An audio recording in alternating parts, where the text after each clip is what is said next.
مشته که په کابل که پېښور کې پښتانه یو د یو وجود اندام یو د یوې سترګې باڼه یو په غم د هر انسان باسطه ټول زرې زرې شو سنګین یو په وجود خو په زړه نرم تر ویښته یو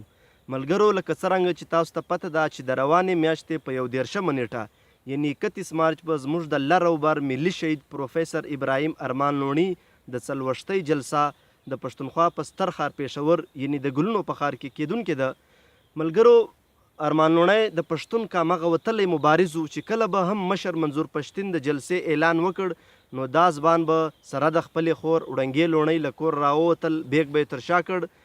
او په کوڅو بازارونو کې به لکه د ملنګانو ګرځېدل او هر انسان دوست سړي ته به یې په جلسه کې د ګډون بلنه ورکوله